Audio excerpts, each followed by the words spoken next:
Kita baca surah Kahfi ayat 1 hingga 10. A'udzu billahi minasy syaithanir rajim. Bismillahirrahmanirrahim. Alhamdulillahilladzi anzala ala 'abdihil kitaba wa lam yaj'al lahu 'iwaja. قيما لينذر بأسا شديدا من لدنه ويبشر المؤمنين الذين يعملون الصالحات أن لهم أجرا حسنا ماكثين فيه أبدا وينذر الذين قالوا اتخذ الله ولدا ما لهم به من علم ولا لآبائهم كبرت كلمة تخرج من أفواههم إن يقولون إلا كذبا فلعلك باخع نفسك على عجبا إذ أوى الفتية إلى الكهف فقالوا ربنا آتنا من لدنك رحمة وهيئ لنا من أمرنا رشدا صدق الله العظيم. السلام عليكم ورحمة الله وبركاته. أعوذ بالله من الشيطان الرجيم. بسم الله الرحمن الرحيم. الحمد لله رب العالمين والصلاة والسلام على سيدنا محمد الأمين وعلى آل كل وصحب كل أجمعين ولا حول ولا قوة إلا بالله العلي العظيم ولا حول ولا قوة إلا بالله العلي العظيم ولا حول ولا قوة إلا بالله العلي العظيم. أما بعد. Pertama sekali nawaitul i'tikaf fi hadzal masjid sunnatan lillahi ta'ala. Radina billahi rabba, kami redha Allah Tuhan kami, wa bil islami dinah, kami redha Islam cara hidup kami, wa bi Muhammadin nabiyyan wa rasulah, kami juga redha bahawa Muhammad sallallahu alaihi wasallam seorang nabi dan rasul. Kita menggunakan kitab sirah Ar-Rahiqul Makhtum, sebuah kitab karangan Asy-Syaikh Safiyur Rahman Al-Mubarakfuri yang menceritakan tentang riwayat hidup manusia dan makhluk yang paling disayangi oleh Allah Subhanahu wa taala, iaitulah junjungan besar umat Islam, kekasih hati orang-orang yang beriman, Muhammad bin Abdullah sallallahu alaihi wasallam. Pada beberapa hari yang lepas, 4 hari yang lalu, baru je kuliah saya di masjid ni, dia pelik sikit, dia jadi dekat. Tak boleh ubah kan, dia jadi dekat. 19 hari bulan hari tu, 4 hari yang lepas tak silap saya kuliah, lepas tu hari ni. Kita dah sampai pada tajuk peperangan Badar, di penghujung perang Badar. Perang Badar bermaksud cerita tentang hidup Nabi setelah Nabi berhijrah daripada Mekah pergi ke Madinah. Di Mekah tak ada perang. Kesemua ghazawat ni perang-perang lah, berlaku selepas Nabi berhijrah.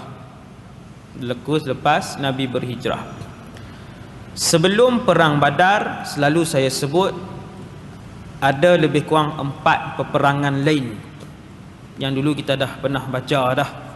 4 perang lain yang kecil, kemudian yang kelima baru perang Badar. Cuma yang masyhur pada pengetahuan umum umat Islam, perang Badar ni seolah-olah dia yang pertama. Bukan. Sebelum dia dah ada 3-4 perang kecil Tetapi perang Badar lebih diingati dan lebih masyhur kerana ia disertai oleh lebih ramai para sahabat, termasuk Nabi sallallahu alaihi wasallam. Ianya besar, ianya peperangan yang paling barakah, perang tapi yang paling dipenuhi dengan rahmat dan keberkatan Allah Azza wa Jal. Buat kali pertamanya Jibril alaihi salam mengetuai ribuan para malaikat turun dan turut serta bersama-sama dengan Rasulullah SAW.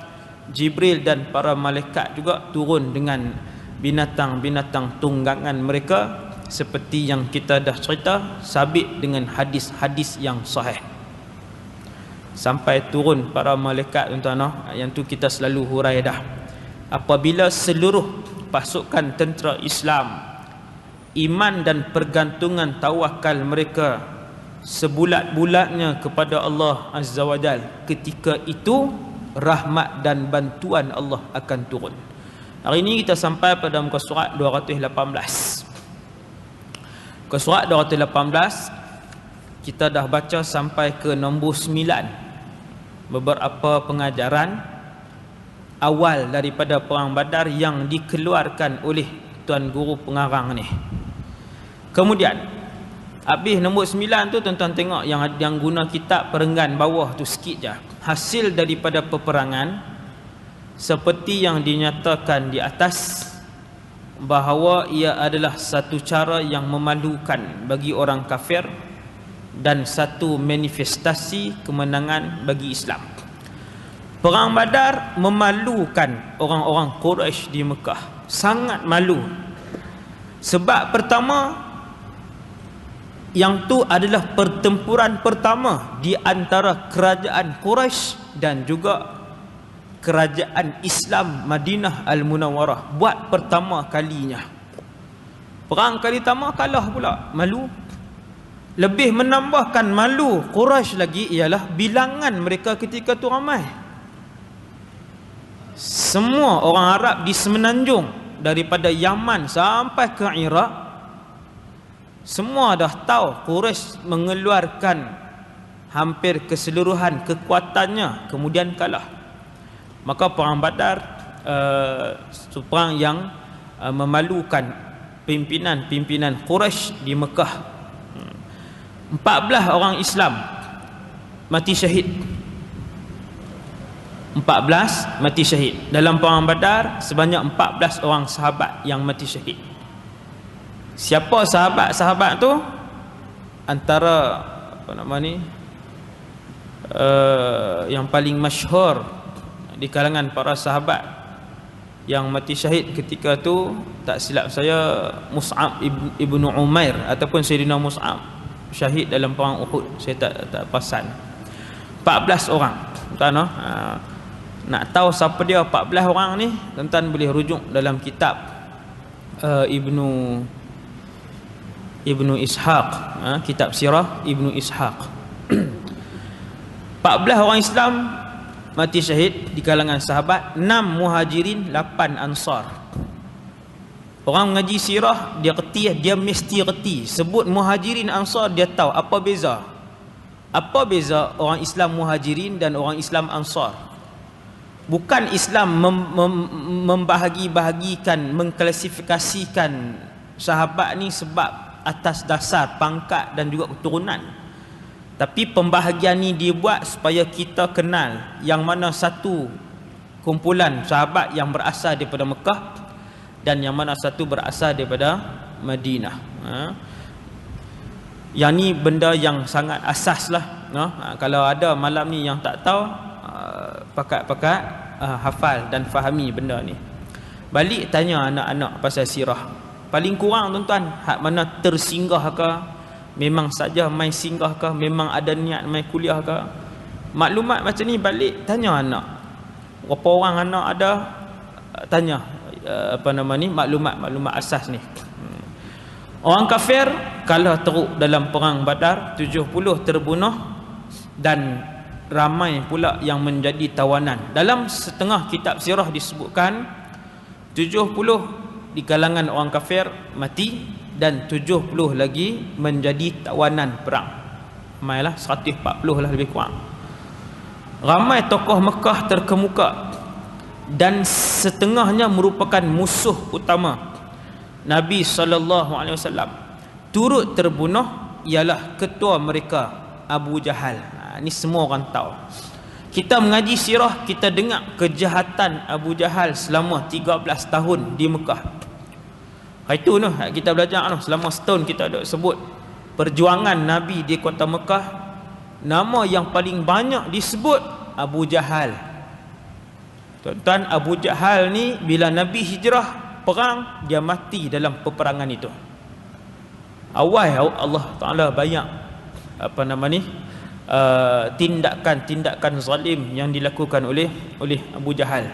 Habislah dia punya kejahatan dia, perencana kegiatan memadamkan cahaya dakwah, perencana utama tu telah dimatikan ataupun terkorban dalam perang Badar. Bukan dia seorang, bahkan lebih kurang 5 hingga 6 orang kanan pemimpin Mekah.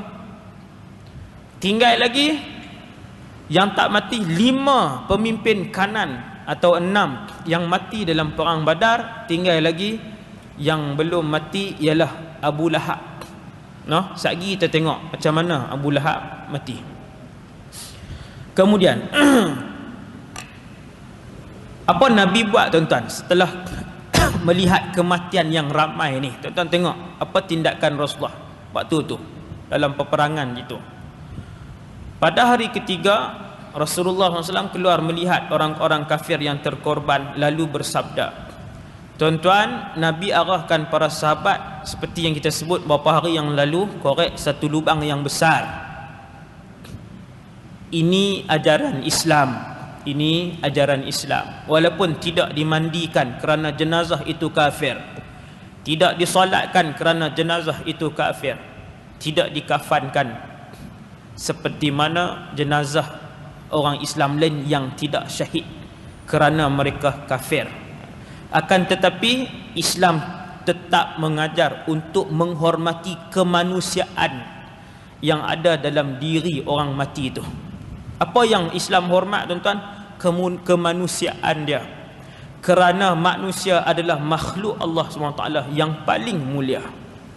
Dalam beberapa puluh alam yang ada dalam dunia ni tuan-tuan, yang kita tak tahu, yang kita nampak alam haiwan, alam orang, yang kita tahu alam jin, alam manusia, alam tumbuhan, ada lagi berpuluh-puluh alam lain.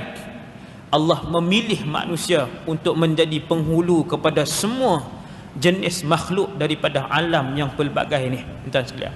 Maka Nabi pun tanam. Maka Nabi ketika setelah ditanam, selepas 3 hari Nabi berdiri di tepi lubang yang ditanam tadi, yang setelah dikambus. Nabi berdiri di hadapan pemimpin-pemimpin Quraisy. Dalam ni dia sebut 24 orang di kalangan yang mati itu pemimpin dia.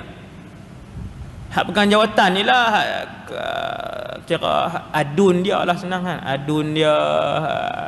Hak kata ada jawatan kan, menteri pun ada dalam tu, menteri Quraisy zaman tu dan semua sekali. Syekh pengarang kita sebut 24 orang. Apa Nabi buat? Setelah hari ketiga Nabi berdiri, Nabi pun memanggil nama mereka seorang demi seorang. Nabi kata, bukankah lebih baik sekiranya kalian taat kepada Allah dan Rasulnya? Tuan-tuan, orang bila mati ni, tak nanti masuk kubur, dia dah melihat segala-galanya dibuka oleh Allah Subhanahu Wa Taala. Semua dia nampak. Malaikat maut dia nampak, para malaikat dia nampak, syurga diperlihatkan oleh Allah, neraka diperlihatkan oleh Allah Azza wa Jalla. Sebelum tanam tu nampak dah tuan-tuan, nampak dah. 13 tahun siang dan malam Nabi pergi retuk rumah orang-orang kafir. Nabi berdakwah kepada mereka yang dibalas dengan perbuatan-perbuatan yang keras, yang dibalas dengan balingan kayu dan batu. Akhirnya apabila selesai perang Badar, mereka mati, Nabi berdiri tepi kubur tu. Nabi kata, bukankah lebih baik seandainya kalian mentaati Allah dan Rasulnya. Berpeganglah bahawa kita telah menemui janji Allah yang benar. Nabi kata, kami dah lama percaya bahawa janji Allah benar. Adakah kalian hari ini percaya bahawa janji Allah benar? Apa perasaan waktu tu, tuan-tuan? Laqad wajadna ma wa'adana rabbuna haqqan. Nabi bercakap depan pemimpin-pemimpin ni, kamu dulu yang banyak lawan aku, kalianlah dulu yang banyak menghalang aku menyampaikan dakwah, kalian dululah yang banyak menyakitkan badan dan perasaan hati orang-orang Islam. Kami telah lama percaya tentang janji Allah. Nabi tanya mereka yang telah mati, hari ini hampa percaya tak dengan apa yang telah Allah janjikan? Hari itu percaya, tuan, tapi percaya nak jadi apa dah, duduk dalam kubur dah. Kesemua pemimpin-pemimpin Quraisy yang berada di bawah tanah pada hari Nabi bersabda itu, kesemuanya percaya apa yang dicakapkan oleh Nabi dengan kepercayaan yang paling tinggi. Tetapi Allah SWT takkan bagi lagi peluang untuk mereka kembali. Tidak sekali-kali, mustahil. Walaupun didoakan oleh Rasulullah SAW, mereka tidak akan hidup dan tidak akan diberikan peluang untuk bertaubat. Kemudian Sayyidina Umar ni, tuan-tuan yang dirahmati Allah sekalian, dia antara orang yang memang tang mana ada Rasulullah, tang itulah Sayyidina Umar akan duduk. Dia mesti ada punya Sayyidina Umar. Bila Nabi cakap tu, Sayyidina Umar ada sebelah. Dia kata, ya Rasulullah, mengapa kamu berucap kepada orang-orang yang sudah dikeluarkan oleh Allah roh-roh mereka? Bukankah mereka mayat yang tidak lagi mendengar? Nabi kata, wahai Umar, demi Allah yang nyawaku berada di tangannya, sesungguhnya mereka mendengar apa yang aku cakapkan, tetapi kamu tidak mendengarnya. Duduk dalam tu dengar mukjizat Rasulullah SAW. Nabi sampai didengari oleh mereka. Kemudian wakil pakat baliklah, wakil-wakil Mekah, wakil Madinah pakat balik. Wakil tentera-tentera Quraisy Mekah pakat balik. Nabi pun hantar wakil 2 orang pergi bagi tahu berita ke Madinah Al-Munawwarah. Dalam muka surat 219 disebutkan dulu bahawa wakil Mekah balik ke Mekah Al-Mukarramah. Wakil Mekah balik ke Mekah Al-Mukarramah. Antara yang awal sampai ialah Al-Haythaman bin Abdullah Al-Khuzai. Entah no? Habis perang pakat balik. Sampailah orang-orang awal ni sampai di Mekah. Bila sampai di Mekah, orang Rumun nak, tuan. Bakat Rumun nak tanya keputusan. No? Kalau zaman lah senang, tangkap gambar pak masuk WhatsApp. Masuk WhatsApp, masuk Facebook kan. 5 minit, apa 2 minit. Kan? Pak cik kena hempak dengan apa nama ni, dengan hempak dengan pokok. 4 orang duk tangkap gambar lu. Baru lalu had nombor 5 tolong angkat. Dia jadi bengong orang hari ni, jadi bengong, tuan-tuan. Memang betul tuan-tuan tengok orang dia jadi bengong manusia hari ni. Dia jadi tak reti nak buat tindakan yang betul, dia tak boleh nak buat dah. Yang orang tua tu duk ni, depa yang kawan orang tua ni pun duk tengok pasal apa depa ni. Kan? Dia pun jadi tak faham, tahu siapa tak tolong angkat dia. Kan? Saya pun tengok depan mata saya sendiri, tuan-tuan. Peliklah masyarakat jadi ni. Jadi zaman itu tak ada kemudahan internet. Maka mana ada telefon apa? Kena tunggu orang yang paling awal sampai ke Mekah baru boleh tahu cerita siapa menang, siapa kalah, siapa mati. Nak tahu cerita penuh ni. Maka antara yang awal sampai tadi Al-Haythaman tadi, kemudian antara yang awal sampai Abu Sufyan. Bukan Abu Sufyan bin Harb, ada 2. Yang pertama Abu Sufyan bin Harb, yang tu menteri di Mekah. Dia hidup, tuan-tuan, dia lama hidup. Perang Badar dia tak mati, perang Uhud dia hidup, lepas tu perang Khandaq dia hidup. Abu Sufyan ni, yang tu menteri, suami kepada Hindun bintu Utbah. Ada satu lagi Abu Sufyan, dia tak masyhur tetapi dia sepupu Nabi SAW, sepupu betul. Abu Sufyan bin Al-Harith. Al-Harith pak menakan Nabi SAW. Al-Harith bin Abdul Muttalib. Abu Sufyan ni dia bin Al-Harith, tapi akhirnya dia masuk Islam. Lepas dia masuk Islam, punya malu dengan Nabi, punya segan dengan Nabi, 13 tahun duk tonyoh Nabi, duk ketuk Nabi sebagainya. Dia kata, semenjak aku peluk Islam, aku tidak lagi mengangkat mukaku di hadapan Rasulullah, hayaan minhu, malu dengan Rasulullah. Nu duk buat ke Nabi macam-macam. Dalam perang Badar pun dia yang antara keras menentang Rasulullah SAW. Sepupu betul Rasulullah SAW, Abu Sufyan bin Al-Harith. Dia pun balik. Bila balik, antara pemimpin kanan yang tak pergi perang, Abu Lahab. Abu Lahab pun tunggu di situ. Di tengah pekan Mekah lah. Di tengah pekan Mekah tu. Di situlah nak tahu berita-berita ni. Maka tunggu di situ, adalah orang lain. Antara yang ada di situ nama satu orang budak nama Abu Rafi', remaja. Abu Rafi', dia ni Islam tapi lepas sembunyikan Islam mereka. Mekah biasalah yang Islam dan menyembunyikan Islam mereka. Antaranya pak menakan Nabi yang masuk Islam, Al-Abbas, Islam dan menyembunyikan Islam. Ada Abu Rafi' kat situ, seorang remaja yang masuk Islam, dia duk buat kerja dia. Kemudian di situ ada Ummul Fadl. Ummul Fadl ni pun Islam juga, yang merahsiakan Islam mereka. Bila sampai apa semua orang pakat main rumun, Abu Sufyan bin Al-Harith ni pun sampai. Abu Lahab tanya, wahai anak saudaraku, betul tak tuan anak saudara dia? Betul ya? Abu Sufyan bin Al-Harith. Al-Harith dengan ayah Nabi, dengan Abu Lahab, dua beradik, semua tu adik-beradik.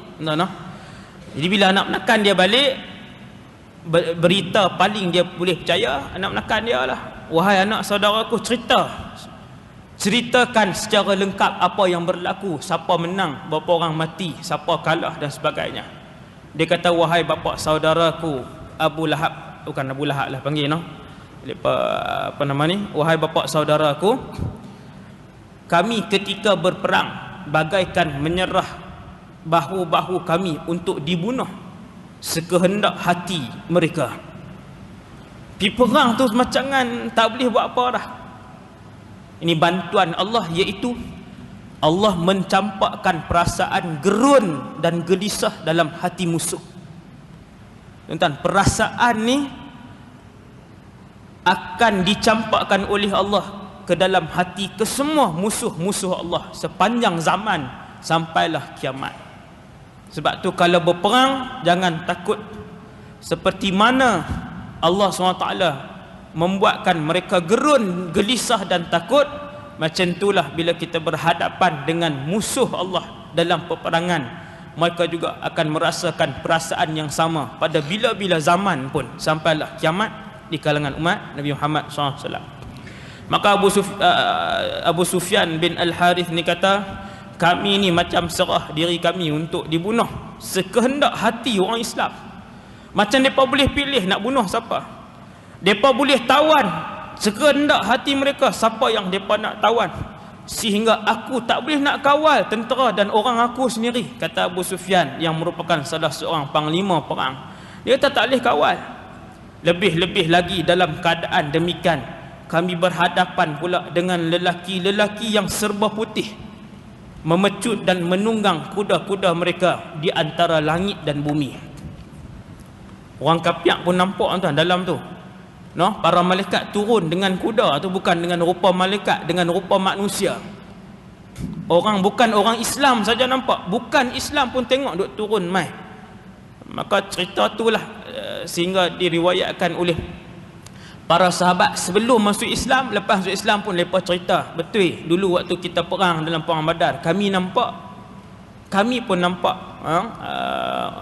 Lepas masuk Islam baru mereka tahu yang tu adalah para malaikat. Bila Abu Sufyan duk cerita kepada pak menakan dia Abu Lahab, kata ada bantuan apa daripada Allah sebagainya kepada orang Islam, turun para malaikat. Abu Rafi' yang duduk dekat ni, remaja ni, dia pun duk sebut, dia kata memang benar itu adalah bantuan. Terkeluar daripada mulut dia. Kawan semangatlah duk dengar cerita kan tuan. Dia nak pergi tak boleh. Kan nak pergi perang remaja pula. Bila orang cerita macam tu, dia terus masuk lah. Bila dia masuk macam tu, Abu Lahab pun memukulnya.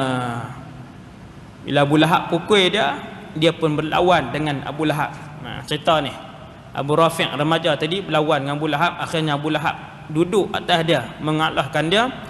Kemudian Ummul Fadl membawa seketul batu, ataupun riwayat lain kayu, tapi pukul ya, Ummul Fadl. Tentang kalau tengok cerita muslimah zaman Nabi tuan-tuan, memang berani lah kan. Kita bukan muslimah, muslimin pun jumpa tikus lari kan, duk kawan dengan dia 25 tahun dah kan. Bila satu hari kita nak pindah apa semua, angkat barang, tikus sungguh keluar, dia punya menjerit, lompat tu, tak mau turun. Weh, takut tikus rupanya kan. Selama ni duk pumping lah, apalah kan, macam-macam. Tak payah pumping lah kalau dengan tikus. Dia bukan takut, dia geli tuan. Dia geli.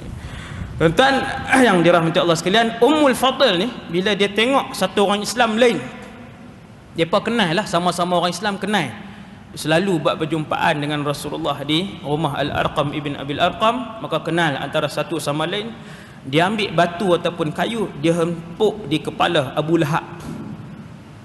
Tuan-tuan, Abu Lahab pun tak boleh mangkit. Lepas satu ketiga hilang sakit, baru dia mangkit pi. Rupa-rupanya luka tadi tak hilang-hilang, sehinggalah Abu Lahab pun mati beberapa hari selepas tu. Berapa hari dah selepas tu mati di tangan seorang wanita. Macam tu je Allah menghabiskan riwayat Abu Lahab. Luka tu jadi sakit, dia jadi penyakit, mati. Bila mati ni, waktu mati tu tak ada orang sedang kan, tak ada orang sedang. Rumah kecil ke rumah besar lalunya? Geng Abu Lahab, bukan orang rumah besar ni, geng Abu Lahab sakit. Jenuh macam tu kan. Maksudnya ni bila pemimpin ni Abu Lahab ni, rumah kecil ke rumah besar? Nak tawaduk macam Nabi ke? Mana rumah besar. Bila rumah besar duduk seorang, mati orang tahu lah. Mati orang tak tahu. Maka Abu Lahab dia mati seorang, sampailah mayat dia dihidu bau busuk oleh jiran-jiran. Tuan tengok, sebab terlalu banyak kejahatan yang dia buat, sampai beberapa hari mati. Barulah akhirnya anak dia sendiri mai, anak dia pun bawa, lepas tu tok dalam lubang macam tu je. Bawa tok dalam lubang, kambuh dengan batu-batu macam tu je, lepas tu tinggal. Itu riwayat hidup Abu Lahab, yang tuan-tuan kita dok baca dalam sirah, manusia pertama yang menghina ataupun mengeji Nabi SAW ketika Nabi menyampaikan dakwah. Kemudian di Madinah benda yang berbeza berlaku. Rasulullah menghantar dua orang sahabat, tuan-tuan boleh tengok nombor 4 ke surat 219. Nabi hantar Abdullah bin Rawahah dan Zaid bin Harithah. Dalam buku ni dia tulis Zaid bin Harith, tuan-tuan tambah Zaid bin Harithah radhiyallahu anhuma.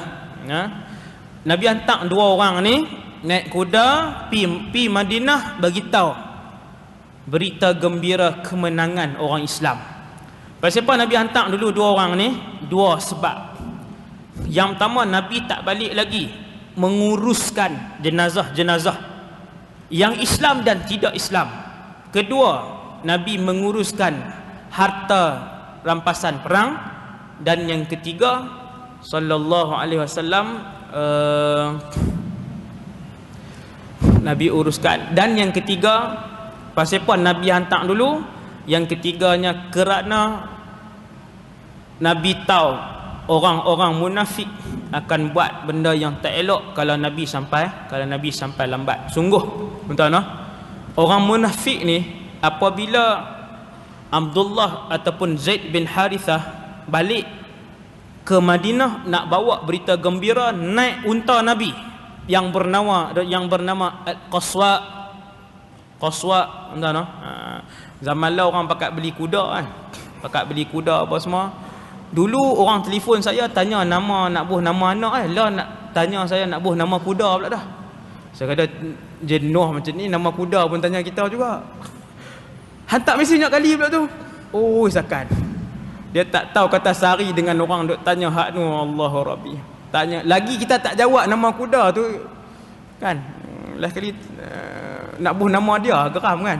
Nak tanya hantar nama apa? Ha.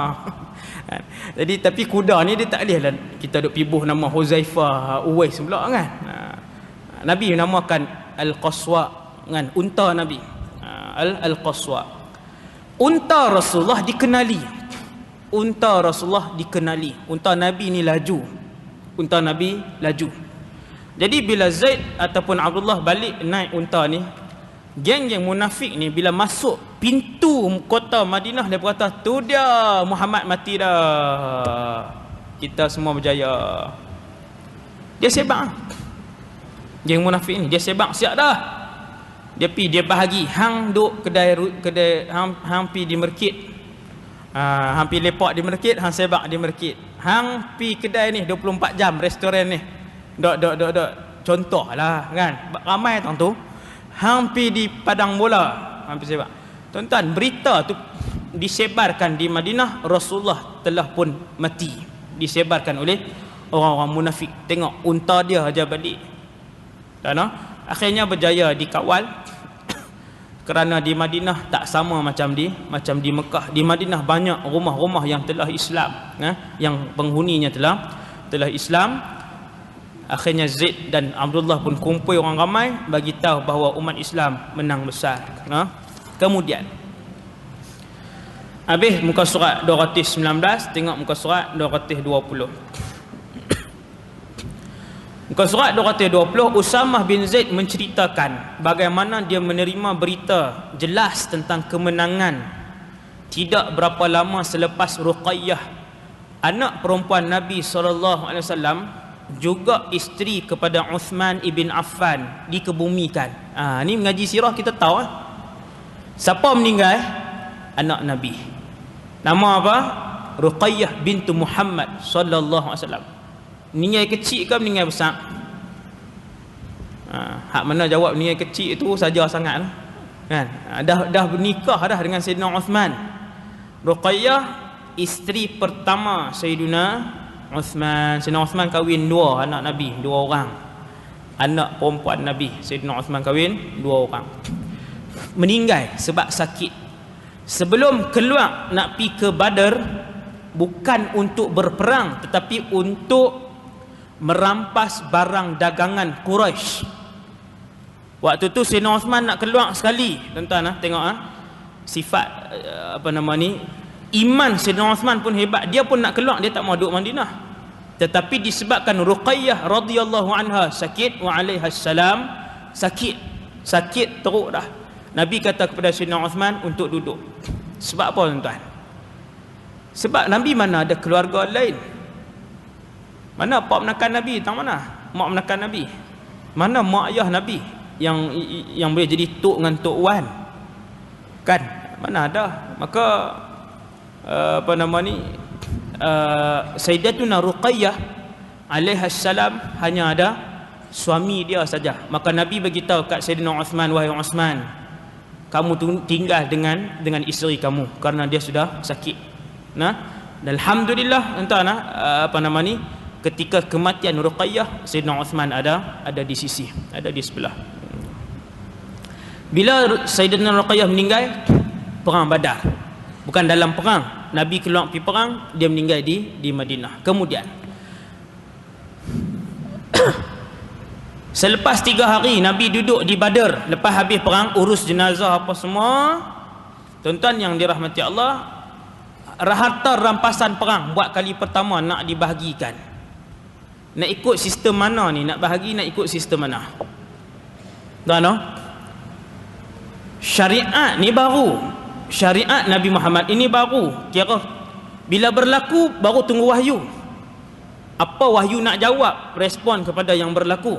Maka bila berlaku perang, tuan-tuan yang dirahmati Allah, ada orang dalam perang di kalangan sahabat, mereka melindungi Rasulullah sampai habis perang. Ada di kalangan sahabat, mereka berperang di hadapan sekali. Maka bila musuh lari, barang-barang yang jatuh, emas, perak, apa duit, ringgit yang mereka bawa apa semua ni, boleh ambil ke tak? Lepas tu tawanan-tawanan di kalangan orang, bolehkah dijadikan hamba abdi?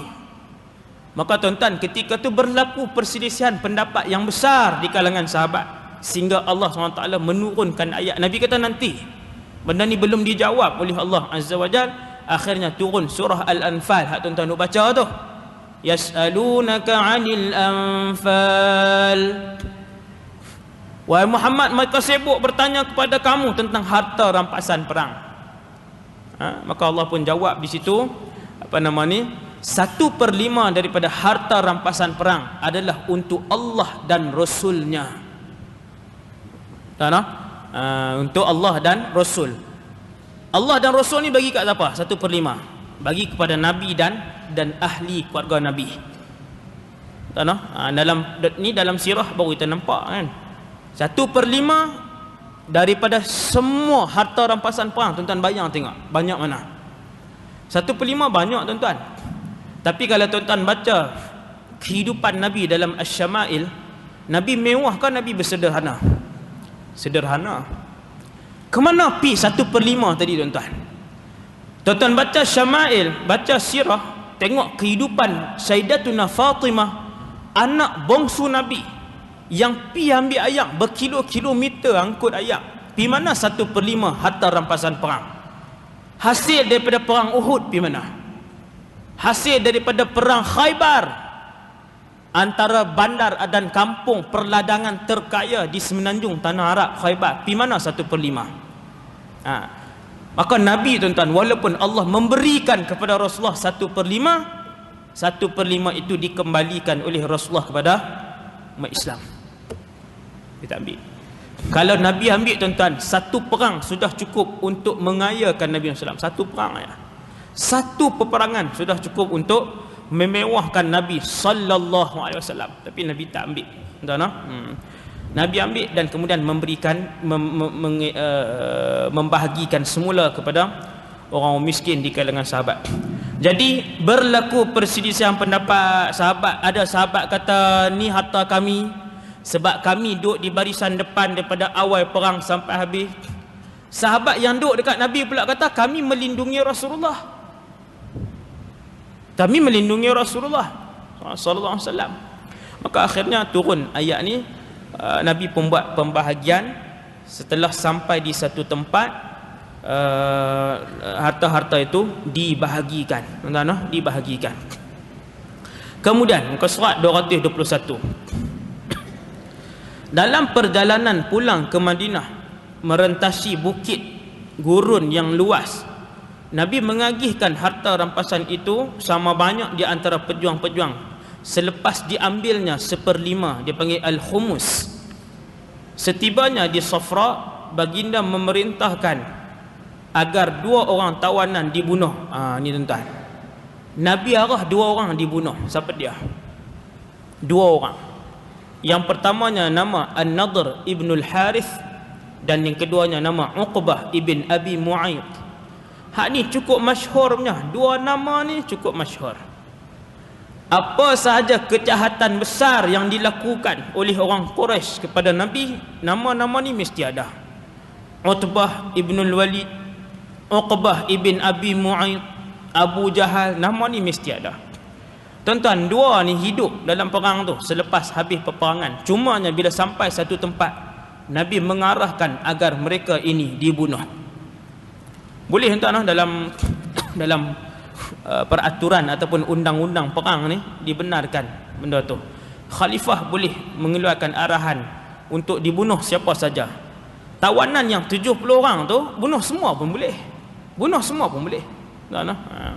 Tapi Nabi arahkan 2 orang saja yang paling kejam sekali, kerana mereka pernah membunuh orang Islam lain. Ni 2 orang ni, Maka Nabi arahkan agar 2 orang tadi dibunuh. Ada riwayat kata di tempat nama Safra, ada riwayat kata di tempat nama Irquz Zibiyah. Kemudian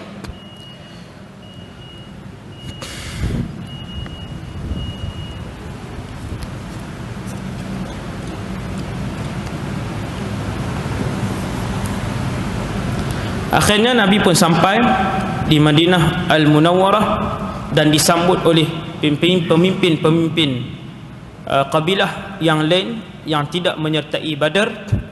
Badar ni tuan-tuan yang dirahmati Allah, seperti yang kita semua tahu, dia bukan satu peperangan yang dia bukan wajib macam perang lain. Uhud wajib, kalau tak pi berdosa besar.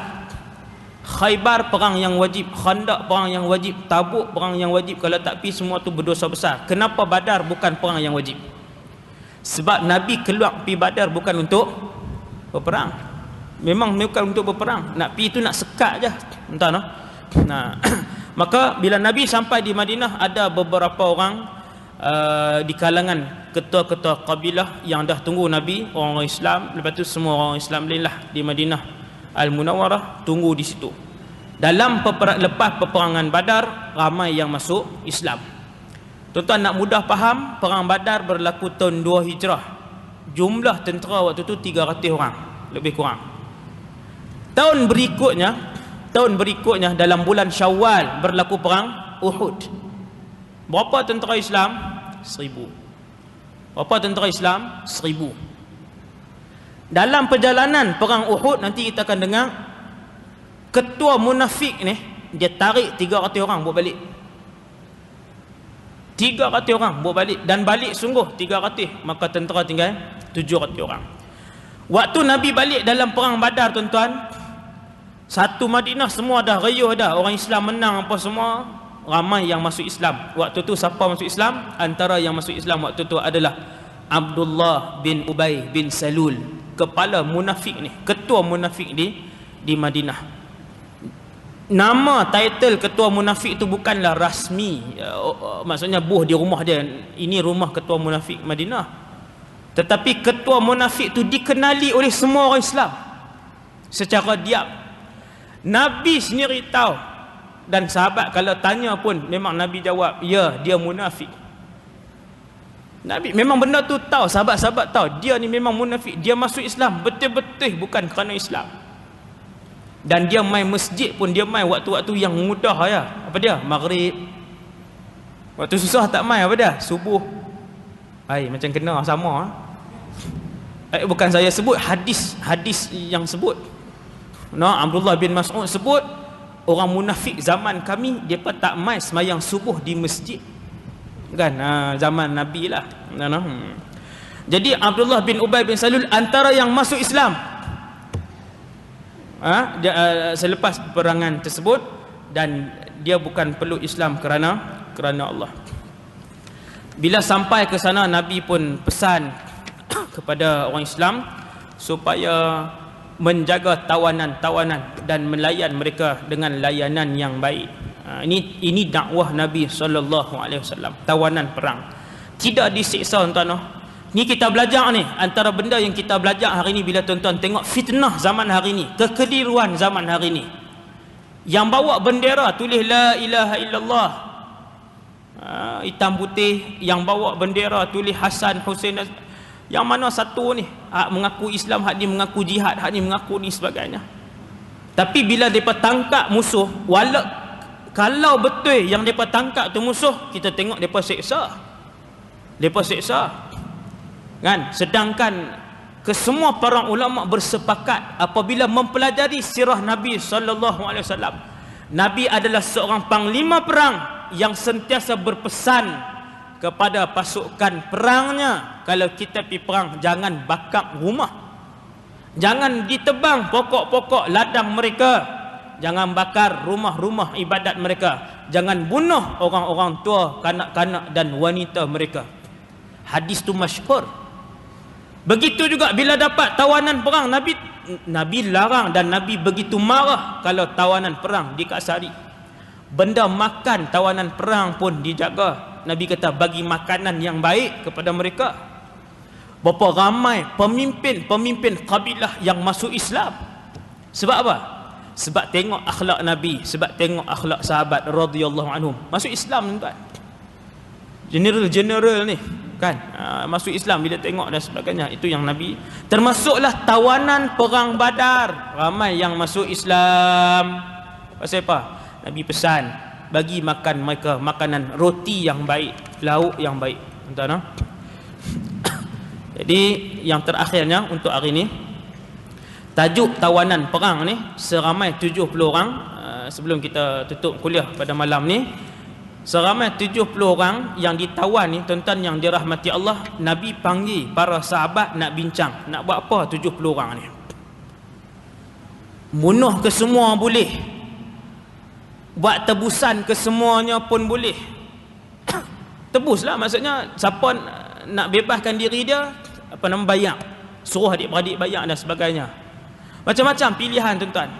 Akhirnya bila mesyuarat, banyak pendapat, Nabi ambil pendapat terakhir 2 orang sahabat, Abu Bakar, Umar radhiyallahu anhumah. Sayyidina Umar ni kalau cerita pasal dia 2 jam baru puas dengar sejarah dia. Panjang sejarah Sayyidina Umar. Hari Selasa ni insya-Allah ada rakaman Al-Kulliyah, baru rakaman lah tuan-tuan kan. Tajuk Sayyidina Umar lah, depa bagi masa 45 minit. Kan? Nak bubuh 2 jam punya cerita tentang Sayyidina Umar, saya pun tak tahu nak buat macam mana kan. Sayyidina Umar ni dengan Abu Bakar ni, depa selain daripada kedua-duanya paling tinggi iman, kedua-duanya sangat berkemahiran dalam kepimpinan, kedua-duanya hebat dalam peperangan, kedua-duanya alim. Itu kelebihan tu.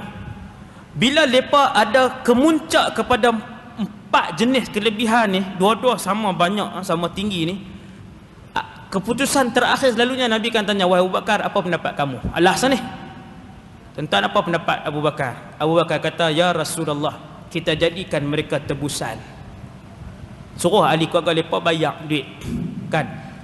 Maka dengan duit tu kita boleh jana kekuatan, apa nama ni, ekonomi sebagainya. Abu Bakar cakap begitu. Sayyidina Umar kata, ya Rasulullah, kita bunuh kesemuanya. Kerana kata Sayyidina Umar, kesemuanya ini adalah kepala-kepala Quraisy, kepala-kepala Quraisy yang telah banyak buat naya, dan mereka akan buat lagi, ya Rasulullah. Nabi pun bila dengar 2 pendapat yang sangat bercanggah antara satu sama lain, Nabi kata, aku lebih cenderung untuk memilih pendapat Abu Bakar ibn Abi Quhafah. Nabi pun ambil pendapat Abu Bakar. Tuan-tuan yang dirahmati Allah, keesokan harinya Sayyidina Umar pun datang, tengok Abu Bakar dengan Nabi SAW duduk satu tempat. Tak tahulah di masjid ke di mana, dia dua orang, kedua-duanya sedang mengalirkan air mata, duk teriak. Sayyidina Umar pun mai, depa mesti sekali ni Rasulullah, Abu Bakar, Umar. Tuan no, kira pagi tuan-tuan, bila pagi je Abu Bakar dengan Rasulullah akan duduk sekali, sekali Umar akan mai. Mesti tiga ni tuan-tuan no, sampailah ketiga-tiganya wafat, ketiga-tiganya duduk sekali. Tiga-tiga meninggal umur 63. Ketiga-tiganya meninggal pada hari Isnin. Nabi pernah pegang Abu Bakar di sebelah kanan, Umar di sebelah kiri. Nabi kata, macam inilah kita akan berjalan masuk ke dalam syurga sekali. Berang-berang. Hak tu baru kawan sampai ke syurga tuan. Bukan kawan yang buang masa kita. Hak tu berkawan sungguh macam Abu Bakar dan Umar berkawan dengan Nabi sallallahu alaihi wasallam. Bila Abu Bakar awal pergi jumpa Nabi dah, teriak dua orang. Umar sampai. Sayyidina Umar kata, ya Rasulullah, wahai Umar, wahai Abu Bakar, wahai Rasulullah, ma abkakuma, apa yang membuatkan kalian berdua menangis? Ma yubkikuma, apa yang membuatkan kamu berdua menangis? Nabi pun jawab, Allah Subhanahu wa taala telah menurunkan satu ayat daripada surah Al-Anfal ayat 67-68, menegur perbuatan mereka menuntut tebusan daripada tawanan, bahkan sepatutnya dibunuh sahaja kesemuanya. Tuan-tuan nampak? Ayat tu turun kena dengan pendapat siapa? Sayyidina Umar. Maka Imam Sayuti karang satu buku tuan-tuan, ilham Sayyidina Umar yang bertepatan dengan wahyu Allah Azza wa Jalla. Ada banyak, bukan satu tu saja. Nanti saya akan sebutkan insya-Allah sikit dalam itulah, dalam cerita Sayyidina Umar tu. Nah, berapa banyak ilham Sayyidina Umar yang bertepatan dengan wahyu. turun sama dengan kehendak wahyu. Kemudian tuan-tuan yang dirahmati Allah sekalian, ijtihad Rasulullah itu diteruskan, tetebusan tetap dilakukan. Siapa yang tak ada duit, boleh mengajar 10 orang anak orang Islam membaca Quran. Habis 10 orang membaca Quran, dah membaca pilihan. Siapa tak ada duit, ajak 10 orang anak orang Islam membaca, kemudian bebas. Hebat dia punya pilihan dia. Lepas tu pilihan lain menjadi muka tabah, banyak sikit.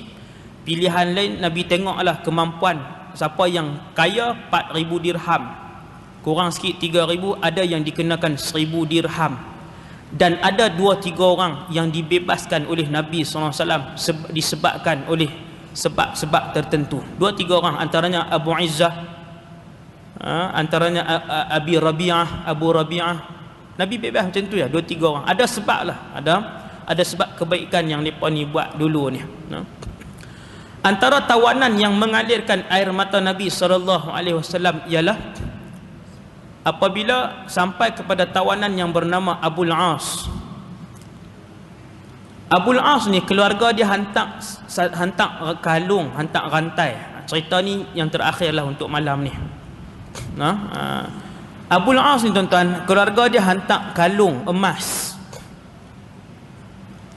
Bila Nabi tengok kalung emas tadi, Nabi terus teriak, Nabi tak boleh tahan. Pasal apa? Jawapan dia sebab Abul As ni menantu Nabi SAW. Kalung emas itu adalah kalung emas anak Nabi SAW yang nama Zainab. Zainab, anak Nabi, Zainab binti Muhammad, berkahwin dengan Abul As. Ketika perkahwinan dulu, Khadijah hadiahkan kepada anak perempuan dia Zainab ni rantai. Rantai tu orang lain tak ada. Khadijah dulu kan kaya, kalung emas tu.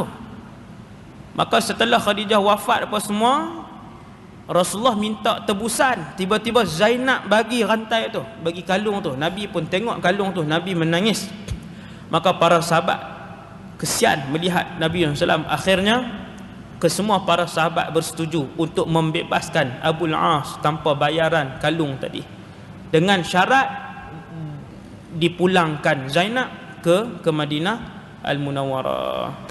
Akhirnya Zainab radhiyallahu taala anha alaiha salam kembali ke pangkuan ayahnya di Madinah Al-Munawwarah. Jadi sekadar tu dulu saja untuk malam ni, perangan Badar. Berakhir cerita tentang Badar, kita akan masuk nanti tentang perang Uhud pula. Perang Uhud juga panjang lebar. Yang baik daripada Allah, yang lemah dan kurang daripada diri saya sendiri. Aqulu qali hadza astaghfirullahal azim wa lakum. Subhanakallahumma wa bihamdika, asyhadu an la ilaha illa anta, astaghfiruka wa atubu.